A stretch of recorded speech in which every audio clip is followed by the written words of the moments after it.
And we're back. Welcome to the Print Your Games podcast, the podcast for gamers who make their own toys. I'm Jefferson J. Thacker, also known as Param, and I'm joined by Kristen Sowers, also known as Lost Spheres. And today we have one of the episodes I've been most excited about. Someone I've been wanting to talk to since this podcast was a twinkle in the back of my eye. Slawek from Titan Forge, the art director of Titan Forge and co-founder. Is that correct? Yeah, that's Awesome. correct. So excited to have you. So Thanks. it seems a little bit impossible, but we do have some people joining the podcast who just recently got printers this Christmas and are just now getting into the hobby. But for people who do not know, can you give them the short version of what is Titan Forge and why it's awesome? So Titan Forge is like we are miniature company. We make miniatures for RPG stuff, wargaming, tabletop wargaming. We sell them through our Patreon in STL form. So you can buy fantasy miniatures from us, science fiction miniatures from us, and we also have like a physical store. So if you don't have a printer, you can buy directly from us. And we make board games also, but we like specialize in miniatures. And Titan Forge as a company predates your 3D printing efforts, right?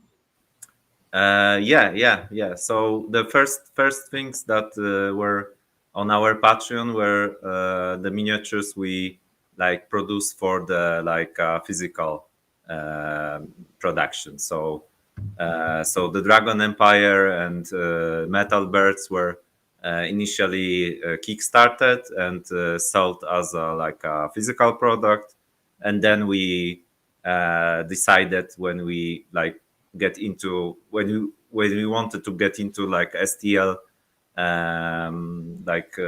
printing market, we decided to make it like in STL form and sell them through like Patreon and My Mini Factory. Awesome.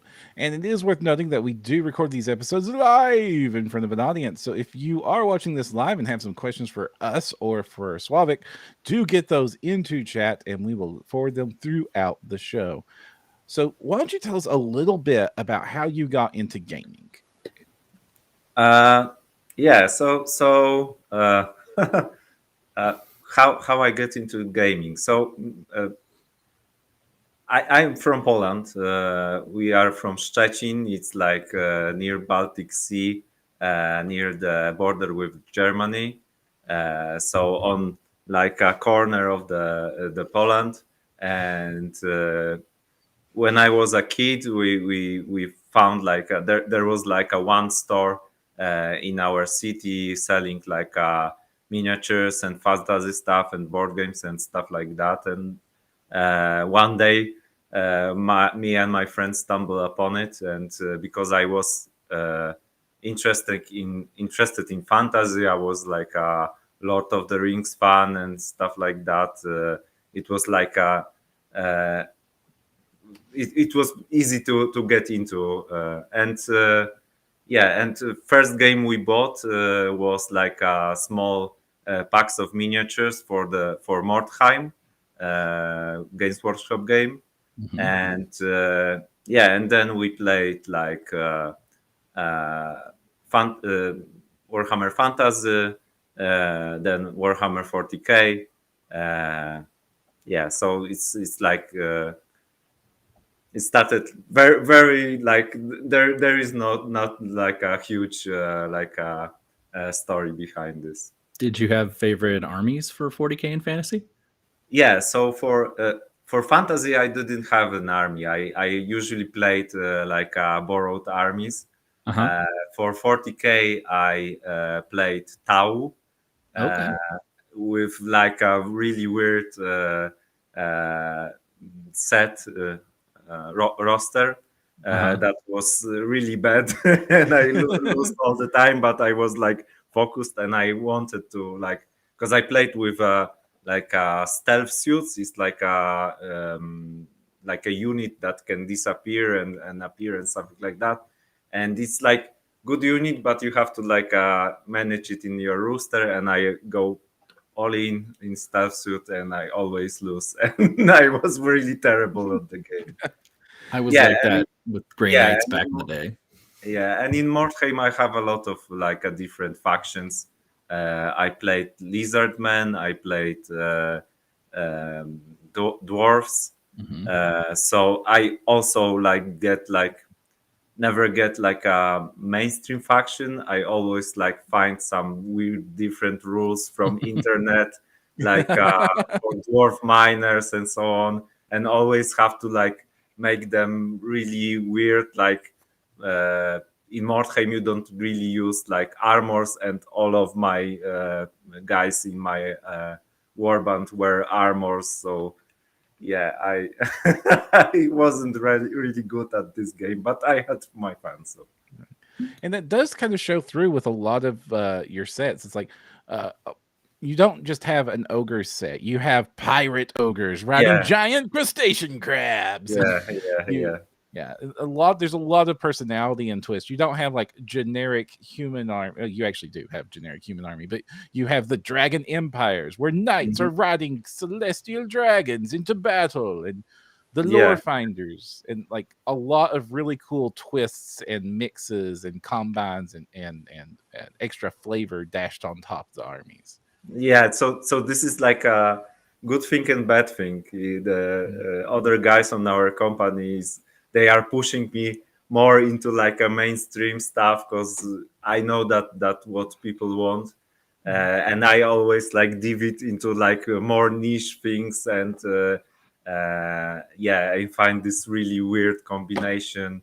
Uh, but yeah, but this is like a strong suit of us, of our releases, but also like we have to like pivot also to the more generic stuff also too.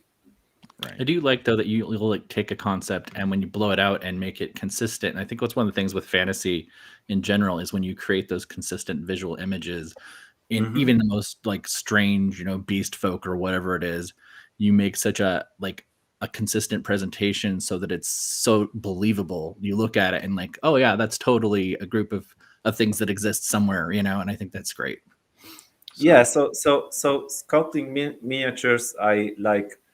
I always say I like to like tell a story with a miniature. So, for example, this crab guy, he have like a little hostage. The hostage is like dressed as a like a captain from the like a pirate ship or something like that. So he probably it is his captive from like other ship and stuff like that. So as I said, every miniature like trying to tell a story with a sculpt, and mhm. also like expanding on this, trying to tell a story with a set of miniatures. So within a set you have like a different like things that play together. For example, I did like we did like a set. It was Wildwood Sanctum. It's Mhm. like a Arthurian legendary knights and stuff like that. So, for example, there is like a Merlin guy, like a older mage guy, but Mhm. also there is like a younger scribe guy, and I thought them is like a uh, student and the master.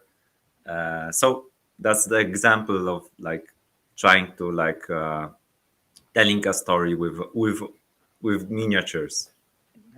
I really like the Wildwood Sanctum set specifically because the idea, like with this whole druid influence on the Arthurian legends, I printed so much of that. I printed that dragon. I printed everything on this list that you've done, and it's so flavorful. It fits on in with the army, and yeah, I got these really cool knights, but then like they have like wood textures on their armor, and they've got this big Mhm, old wolf chest plate, and just mhm, everything about it just screams like, oh yeah, there would be a heavy Celtic influence in Arthurian legend, and mhm. that seems appropriate, and it helps when I show up at a table at one of the mini games I play with one of your armies, like it stands out. It's like it's not what's expected. It's got this extra flavor, and I very much appreciate that sort of style that you all bring to it. Also, Yeah, Mm-hmm. sorry, one of my favorite Lady of the Lakes ever, by the way, too. Just had to throw that out there. You get like this hand popping out of the water, and that's like it. But this is like, boom, she's presenting the sword. She's all like flying out of the water. Love it. So cool. Describe it for our audio listeners. The Lady of the Lake in the set Wildwood Sanctum set is floating up with this humongous water effect, and fish are in the water effect, swirling up into a giant crescent with the sword floating above them. And robes all flared out. Love it. Sorry, go ahead. So the concept was one of our in-house graphic illustrators made this concept. It is like he's because he's like fresh off college, I think. I don't know how high education in English. So he's fresh from the like art school. Mm-hmm. And it was like a first I think concept for us, and it was really great. And the fishes in the water was my idea, so I think like nice.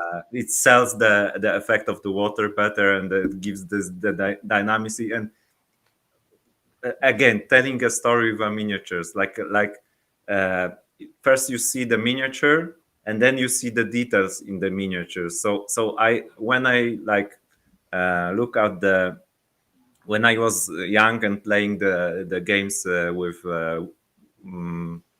Games Workshop miniatures, I always loved like small details in them, like a fish on the attached to the belt, or the giant have like a whole cow attached to his belt.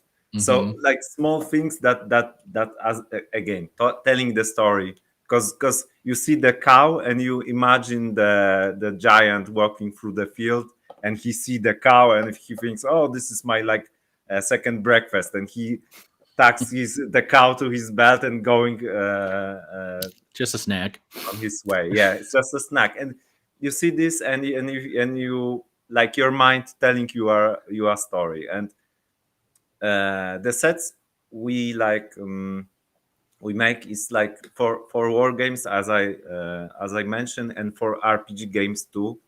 And the idea was you see the set, and you have like an idea for the whole like adventure for your party. So for example, like this old city set, you see the different gangs. So you see like a gang of like a jester people, like a circus themed gang, and you think like, okay, my adventurers will be fighting the different gangs in this city. And yeah, that's the idea. Right. Yeah, the whole jester gang here was like immediately made me squeal for joy when I saw this set, especially like the big one with the hammer, and the masquerade mask is hanging off the side of his head, and he's a big old boy. That's a big old hammer, and you don't usually see clowns that could beat you up that badly. Yeah, well, my favorite thing with it was actually the siege guy. Like, it just did this thing, and you're saying started a story in your head, and like to me, this kind of reminded me of the Empire from old Warhammer Fantasy, and I actually didn't like that army. So I was like, when I saw this, I was like, oh, maybe I need to unsub or something. But then I started looking at it, and I was just like, it gave this feeling of like, no, really, in a fantasy empire, what would it be like if different monsters and stuff were just integrated into the society, and how he's just kind of used as this living siege tower. And I was just like, that is so cool. Yeah.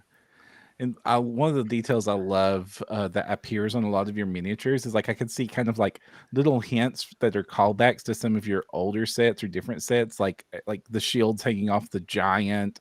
And I like the little touch you did where the battering ram isn't just a battering ram; it's a giant metal hog's head that has seen some stuff because it's scratched and dented all the heck. Yeah, definitely. So how did? Oh, sorry. So with the giant, it's like also we like it to when we design like a big models, it's important to show the scale of the model. So you want to like hang something from that your mind is similar with, and like a shield or sword on his neck, like sells the idea that he's like a gigantic and the thing that I think that sells the scale the most is the guys on the top of the giant on the tower. Totally And shoulder you mounts. see how gigantic is this guy instantly. So it's also important to to show this scale. Yeah, and like one of the people on the back of that giant has a ballista ready to go, and that's just like, of course, because giant's not enough. Battering ram, nah. Humongous stomp, no. We're gonna throw a ballista bolt at you 200 yards away. Yeah. So another idea I had very early when I started to learn like design and making like models and stuff like that. I see it in like some interview. The guy designing the monsters for Gears of War say that you always want to go over the top.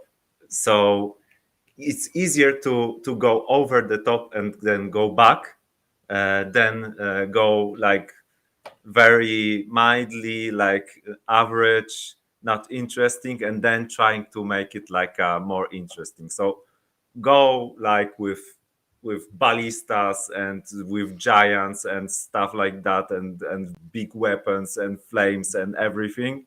And then when you see it's too much, you can always go back, but it's easier than go forward. Yeah, those strong sculpts really help elevate, maybe a less skilled painter as well, because there's so many big, bold details to pick out that even if they don't really do a great job, the minis look pretty good still. So I think that's really cool, and one of the reasons why I recommend this one to people who are just getting into printing. So you mentioned when you were learning to sculpt. Can you go into that? Like, how did you get into this professionally? Like, what was the path that it took for you to go from Mordheim gamer borrowing fantasy armies to I'm running one of the biggest 3D printing companies in the world? So if you want to hear a sob story, I got one for you. No, this is not sob story. It's like I don't have a lot of money to spend on models when I was young, and the thing I got is like very early learned to convert stuff from the old sets, and my favorite set I think is like it's Militia for Empire by Games Workshop, because it's like a lot of different stuff, and you can like from this one set you can make a lot of different like gangs for Mordheim, and I start converting them into different gangs. I started like converting dwarves to fit my needs in Mordheim, and then I that way I started like sculpting, because I sculpted initially traditionally by hand, and then I started like making conversion for other guys in our club, in the like making models, making conversions. So like if you want a hero for your Warhammer army, I can like make him like a cool cape and flaming effect and stuff like that. And that's how I learned to sculpt. And then I got like some freelance job for other companies. And very early on, Romek, who is like the other guy who co-founded Titan Forge, approached me and said, how about we try to custom them in resin and sell them in our web store? And this is how the company started. So were you like originally green stuff sculpting? Or was that like, okay, so kind of to make kit bashes work initially, and then you just started sculpting your own stuff entirely? Okay, that's very cool. So I bought like dentist tools, like Oh, okay. small tools for the dentists, and I sculpted in milliput and green stuff. So for example, the first thing we sculpted, we made to our shop, it was pirate ogres, Mhm. and the very old sculpts are not 3D, are traditional. Also the vampire orcs, we had like a line of the orc vampires that was also sculpted by hand. And then after like some time, I learned to 3D sculpt, and yeah, and because it's easier really. That right now it's like uh, yeah, all the stuff we sculpt in 3D. So Yeah, the this one. transition, sorry, was from, was it difficult from physical minis to doing the digital sculpting, or Not was it really. So the software I use ZBrush. okay? It's not really easy to learn. It's like very old software that was very it is very advanced right now, but the history of this software is very long. So Uh-huh. there is a lot of stuff that was from the first version and stuff like that. So it wasn't easy to learn, but I very quickly like get that I use the same like techniques in like traditional sculpting, and also in 3D sculpting. So I like it was like a transition was like one to one really. Well, could you walk us through the process, like from concept to download and print for a recent sculpt that you've done?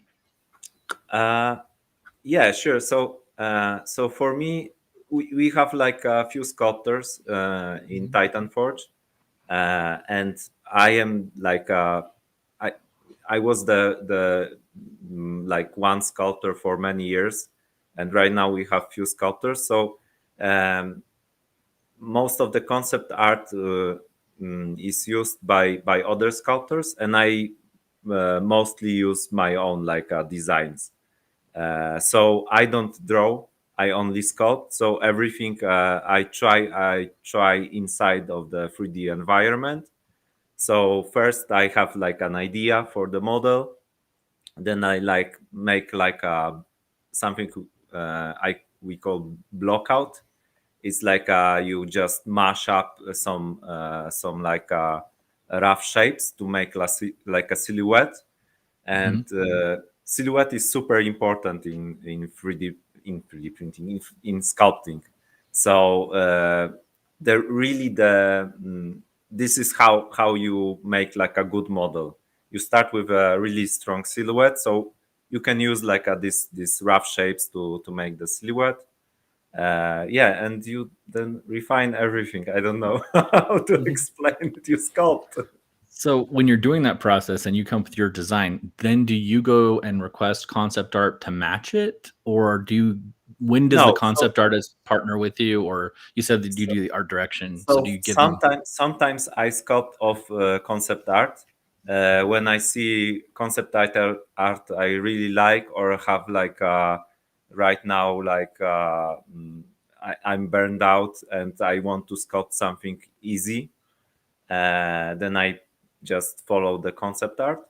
Right. Uh, but yeah, but most other sculptors sculpt of concept art, and we have like a cool concept artist also, very different guys making like a different stuff. So my work, like day-to-day work in Titan Forge, is like connecting, like preparing the list of the releases and Mhm. what inside of the release, uh, contacting different concept artists that will like match what I need in this release. For example, I got guy who makes like awesome monsters, but don't really do great characters, and I have guy who make characters but not monsters. So I match the thing I need with the concept artist, and then I match the concept art I get with the like sculptor, because also sculptors, I have like great sculptors that are best in like different fields. Yeah, and this is like one part of my job, and the second part is like sculpting, because I also sculpt a lot of miniatures. Right, Well, right. Well, your upcoming set is one we're really pumped about. In fact, my sibling has requested that I reprint their entire Wood Elf army since they saw the pictures of your set. Mhm. So, which one of these was yours, or did you do one in this set? I don't know if so. Uh, Oh, uh, sorry, I didn't mean. I just no, no, assumed. I no, just didn't no. mean to put you on the spot. The one I sculpted in this set was the Tree Man. So this one was like from top to bottom my sculpt. Uh, and the girl with the wolf, I sculpted a lot of this was like a lot of sculpts, like especially early on. Right now we have like sculptors that are working with us like a longer time, and I think like we getting like a understanding where I don't need like a lot of fixes. But Mhm. very early on we have like a different sculptors, and I did a lot of like polishing and fixes and so on. So very many like different models, I can say like I did like a 50% of this model. So for Okay. example, this one I did like a 30%. So it was a lot of work of our other sculptor, and a lot of like polishing from my part. Mhm. And same with the dragon, for example. The dragon, the rider is mine. The dragon itself is sculpted by other sculptor. Yeah, Yeah, the so dragon's so sweet. I did the like a rider on the dragon, and also like polishing on the dragon. And I did the tree man myself. So this is the tree man is like 100% my miniature. Now you mentioned polish, and that's one of the qualities of what I would say is definitively part of the Titan Forge miniatures is your minis are super polished. They're very clean, clear, crisp lines. There's not a Mm-hmm. lot of that muddiness or wobble that you see where a straight edge is supposed to be. That I see sometimes Mm-hmm. on 3D sculpted miniatures. Is that like that cleanliness, that very crisp details, that super important, you think, to a miniature sculpt? Yeah, yeah, because I think that I have like a privileged position, because I was like a traditional sculptor. I seen what works, what don't work in like miniatures. So I have sculptors who never seen like a miniature, never hold the miniature in their hand, because they sculpt from like a beginning in 3D, and they don't see like what works, what don't work in the like 28 millimeter or 32 millimeter scale. So I think that is like a huge thing I focus on, to make like a details sharp, but also like not making like a, what I say, unnecessary noise. So the textures, the like noise the things that won't print look bad on renders, and really don't do anything aside like showing that you did a lot of like I don't know, additional work. I don't know. So yeah, so it's important for me, but polishing is like mm, I would say a lot of work I done, as I said, mostly in the like early stages of our work, uh, was like uh, matching up different styles of the sculptors with our style. So that was a lot of work. So the sculptors mostly have some kind of style in their head. They are learned to sculpt models in some way, and it wasn't matching really our style of the miniatures. So a lot of this was like making them the sets consistent. And that's really impressive because I mean, when I first found out that you had a team of sculptors, I was surprised because the style is just so bang on and unified across your entire range. Yeah, so I wouldn't be so enthusiastic about this. Uh, I I have my own criticism about my work, of Mhm. course, but yeah, but we try to, yeah, this is very important for us to make it like Right. consistent. Right. Uh, Because I just sure, and I can tell an Forge miniature just from looking at it, and that's meant to be a compliment because it's very high quality work you all do. cool, glad to hear that, really. Yeah. Yeah, so uh, yeah, I don't have really much to say about it. I just like Uh, that they're very like in like some people get really fine and fiddly and they're fragile and breakable. And these Hmm. are highly detailed without kind of crossing that, but they're not like chunky and like Yeah, overly, thick. yeah. Um, unless they're supposed to be. Yeah, so our like a proportion of our miniatures are like a little bit stylized. I don't know. And Stylized.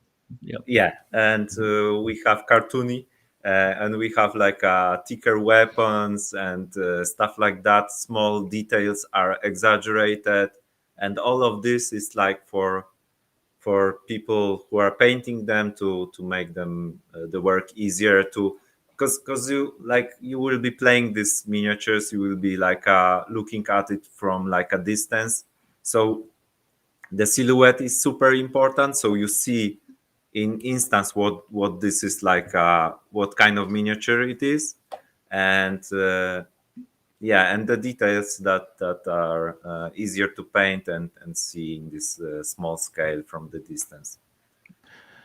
Now, how do you all decide what goes into a monthly set of miniatures? Because it seems like you think a lot about what your customers are going to want want for those miniatures that set. Like I'm like looking at like the Wood Elf set. You've got a ton of different stuff in here, not just miniatures, but like bases and all kinds of other neat Mhm. stuff.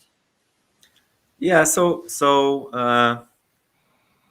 we have like a talk inside the office about every release. We try to cover two grounds. So RPG players that play like a D&D or Pathfinder or other like tabletop RPG games, and war gamers. So we try to like make something for both, and yeah, and it's like we had like a survey like a month ago that shows us a lot about like our customers, so we try to like go in front of the what they need. So each of your release sets, you tend to have like a few really standout characters that are especially fun over the top ones. Like in the recent Red Leaf Elf set, you've got a really cool druid that has like leaf wings and that cool dragon with a someone, and of course your willow tree person that is awesome. Of course, everybody that I show this set to, the fawn girl ends up Mhm. being a favorite for sure, and Yeah, the yeah. wolf. So I can see like this would be perfect for somebody that's playing D&D 5e or other role-playing games, and definitely, you can definitely see that like playing various different army games, this would be great. But you go very specific because you all also provide like a ton of bases each time, and like this is the first time I've seen you do movement trays.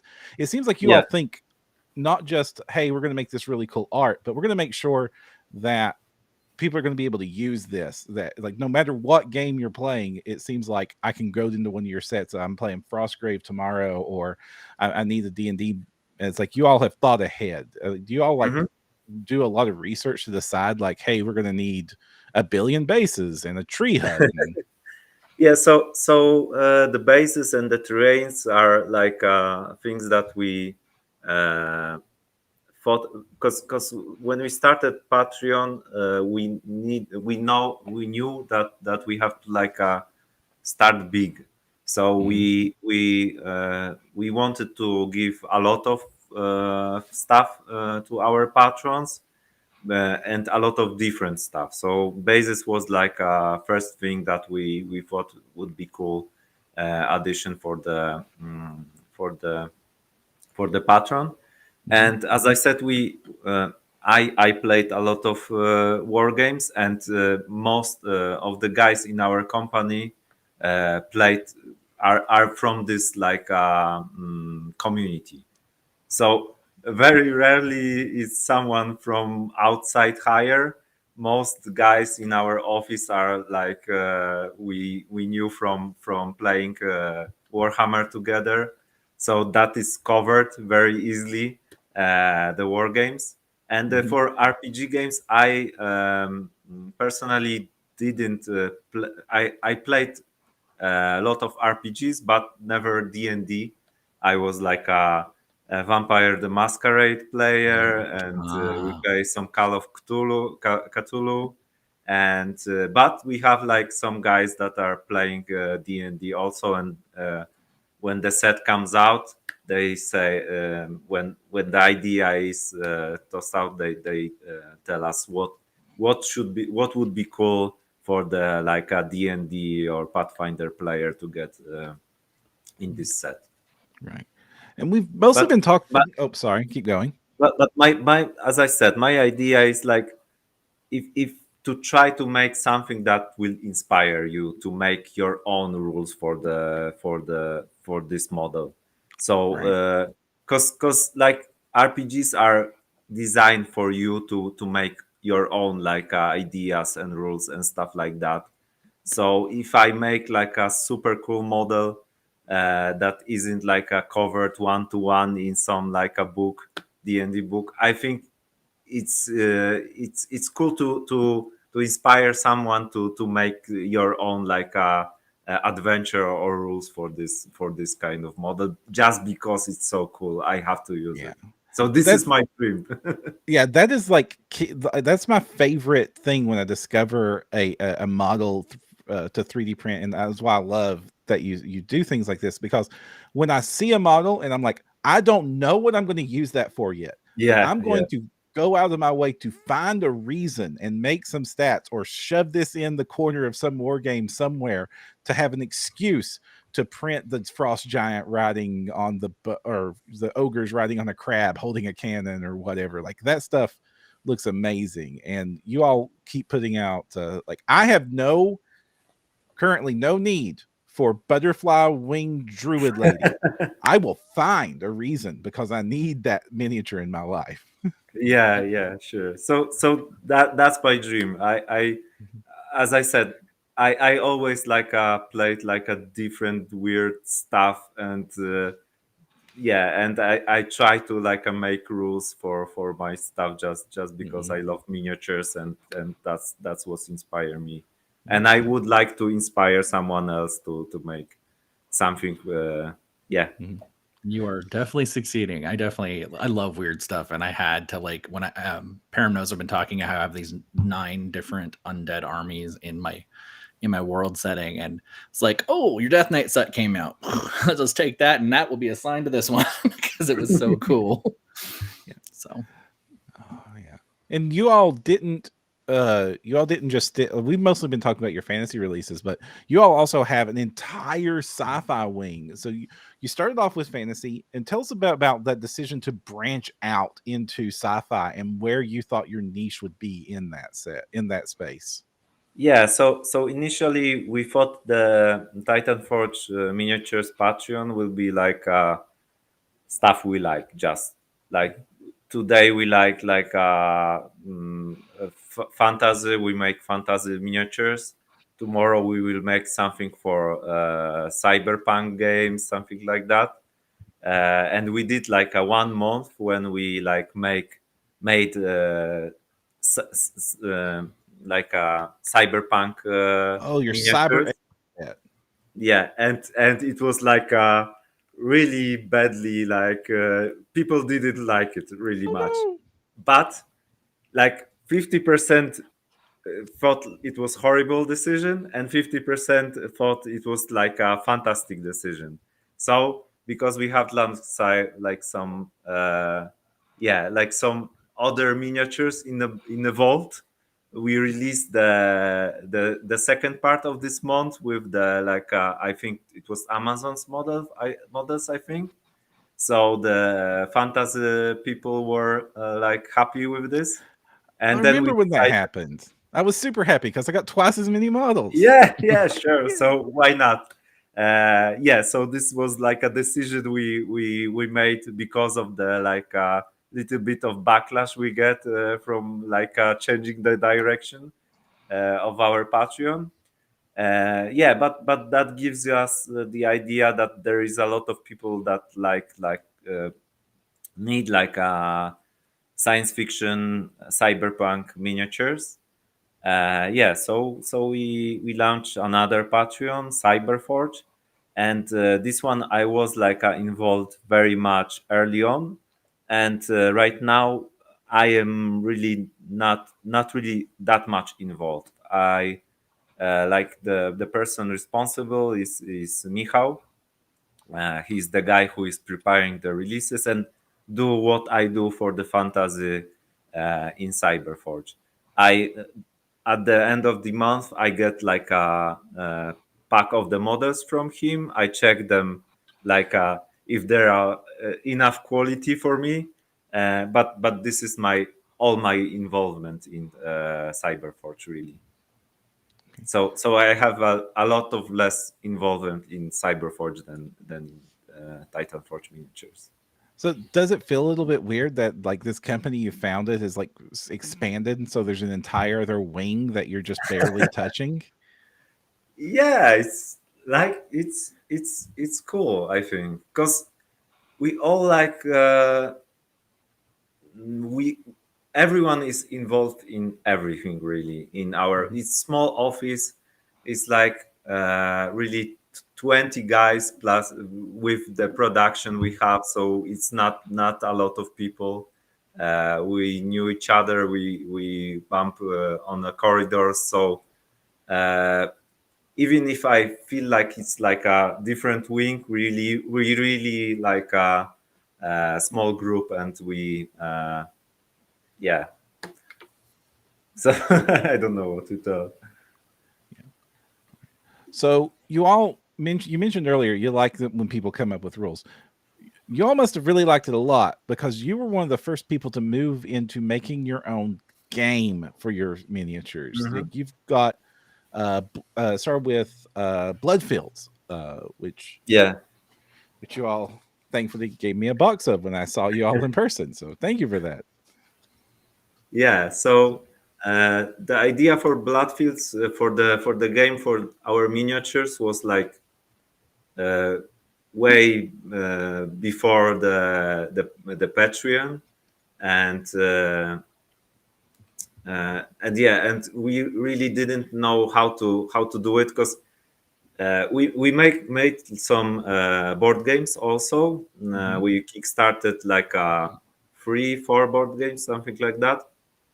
Uh, and but As I said, all of us are from like wargaming background, and Mhm. Romek was like a top player in like a Europe scene for Warhammer 40k, so like a pro player Ooh.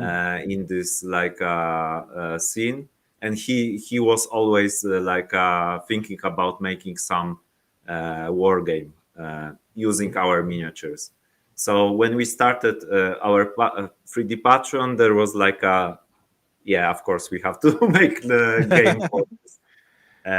Yeah, so the first um, Bloodfields start. Yeah, so we make like a first edition of Bloodfields, and yeah, it's like yeah. So this is like This is our first campaign. Yeah, mhm. yeah. This is So the second campaign I've got yeah, up on screen, but it's second got all the campaign. models. Yeah, so the first one yeah, and the idea was to make like monthly releases with the rules. So for a while on our Patreon, you get the miniatures, and always you get the rules for new faction for these miniatures. And it was cool idea, but really it was like a lot of stuff like connected with like playtesting and making rules and stuff like that. And Romek was really set on to make it like a competitive game, not only like something you play with your friend and that's it, but so the rules were like balanced, and you can play it in like a competitive scene also. And it was really hard to make with like a monthly releases, and that's why we make like a second campaign where we like polished all the rules, and also like remade the rules for the warbands that were like made like not on the level where we expect them to be. So we had some more time to make better rules for the old warbands and make some new one too.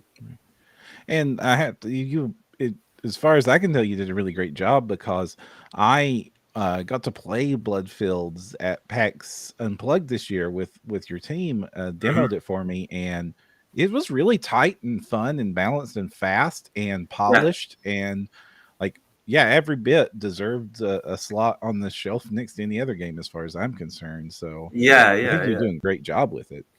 It's like that's the game I really like from our studio. So we had like a different like board games and different ideas for the games, and this is the one that I'm super really proud of in like the rule set and stuff like that. And it's really fun small game for people who don't have a lot of time to play the games, and yeah, Right. a lot of different elements that makes them it's cool game. Yeah, and it's kind of fun too, because like a lot of the pieces, you have like 3D printable files for like all the tokens and the objective sets, and it's interesting that like if you were to go and get the Bloodfield stuff like today, the digital versions, you could literally have your printer print out an entire board game worth of material and get to going, and it would look better than most board games you could go buy at the store when you were done with it, if you after you got done. Yeah, so that was the idea to like so the rules are on internet, so you don't have to buy like anything physical. Only you have to have like a table and a ruler and 3D printer and phone or tablet, and that's it, and you can play the game. That was the idea for it. I do like the little card format. If you are going to print them out, though, the little card format's pretty cool for Yeah, each model. yeah, sure. The physical stuff is always awesome, and we have like printed version of the cards in studio. But the idea is that you can have it like you can print it yourself. And like entry level is very small. If you have a 3D printer, you can easily buy like a cheap warband or two and get started. And we had like a physical stuff also. So what you were holding was like a starter box and it was, I don't remember how much was it on PAX, but it was really cheap. And there you have like two factions and tokens and stuff like that, and you can just start playing. Because as I said, it's like the main idea was easy to enter. That was our main idea. So small table, short games, small amount of miniatures, easy rules, and that's it. Yeah, and it was a little bit of a trip seeing miniatures that I have 3D printed, like as cast pieces inside the box. And it's like, oh, the mold, my little layer lines, no matter how zoom in I get with my magnifier, I can't see them because they don't exist. So how does this exist? Like, was Yeah, this ever a 3D print and then turned yeah, into yeah. something? That was 3D printed. It was like if you see like a original model, you can 3D print. It's different than this one. This one is like prepared for cast injection resin. So we have like a technology. Its name is like COcast. It's injected resin. So yeah, so the sculpts have to be a little bit different because of the process, and yeah, it was 3D printed. We have like a few 3D printers in house in our studio. We have like uh, I don't remember the names. Sorry, but we have like a standard. I think Anycubic Mono X. I think uh, printers for like if you buy from our store, we have like very good resin, very well like adjusted printers, so our prints are high end. And we also have like a high end printer where we print our like prototypes for CO casting and stuff like that. Okay, I didn't realize the sculpts had to be slightly changed for so things like undercuts that just couldn't be molded very easily, right?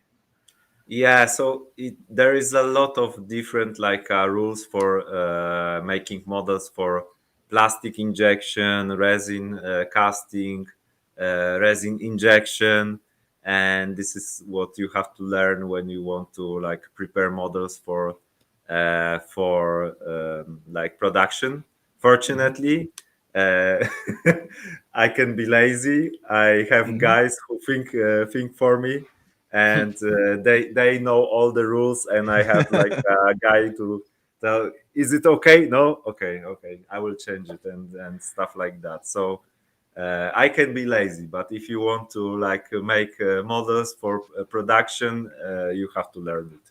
Yeah. Does it ever get annoy you? Like, I really wanted it to be like this, but I Yeah, have to change it because of yeah. this So thing. one thing that was like absolutely mind blowing and thing that was like incredible for me, 3D printing, you don't really have rules. You can sculpt everything really. You can sculpt like for example, the ferry we have in this release have like a hollowed like the wings are not like a one piece. They are like small holes inside. So yeah, so this for example, different kind. Yeah, so no rules for 3D printing. You can print basically everything. And for resin casting, there was a lot of rules, and yeah, I hate sticking to the rules and making stuff for production. And Romek hate me for it because I always trying to break or bend the rules, and he always have to like remind me, no, this won't produce. You have to change it, and yeah, and this back and forth. So this was really like uh, yeah, a lot of freedom in sculpting for 3D printing. Right. I'm looking now at the tree men that you were talking about Mhm. earlier, and it's based. Is this based off of a willow tree? Is that accurate, or is it? Yeah, yeah, Yeah. that was the idea. Mhm. And these got these long strands of leaves just hanging out for like a shell around it, and you can see like the individual leaf stems and the little Yeah, tiny yeah. things linking together. That would never mold, would it? No, no, it would have to be like in 13 like pieces. Okay. So if I would bring it to Romek like a few years ago, he would laugh at me, and now I can do it. So it's really cool. And Well, that's- most of the models we produce right now are like 3D printed. So we rarely now cast something from resin. We use CO cast, and we use 3D printing. Mhm. So even if I ordered something new from your website, occasionally I'll get a 3D print from your good printer or something.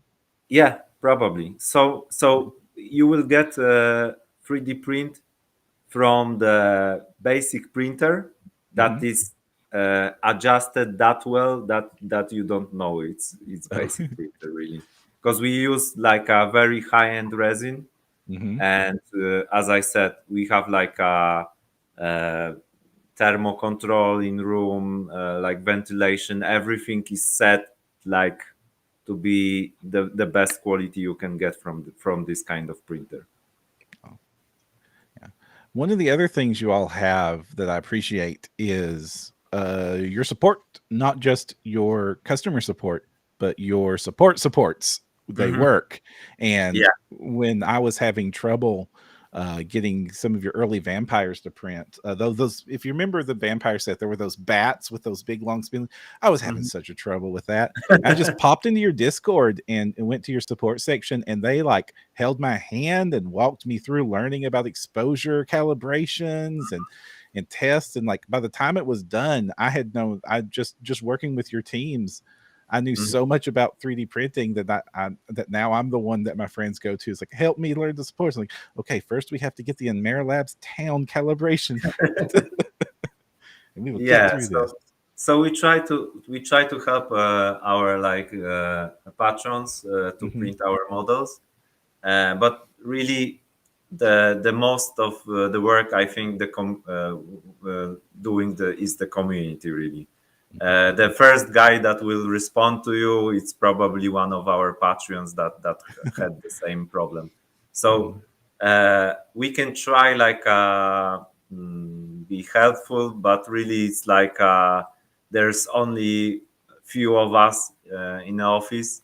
So I'm insanely grateful for everyone who is helping us to help you to get our stuff printed on your printer. Yeah, so I think we have a great guy who is preparing the supports. We print every like release at least once to check the supports. So we try to deliver a good product, but as I said, at the end of its calibration of your printer, it's different resins, stuff like that. Everyone have a different problem, and you can always like jump to our Discord and get like good advice about it, how to make it. Yeah, this is still a hobby. Like right now, Yeah, this isn't like going down to your local big box store and just picking up a printer and throwing the toner cartridge in and then complaining when it messes your mini up. But what yeah, do you yeah. think about the state of the 3D printing like technology and community Mhm. right now? Like this is an exciting time for us, I think.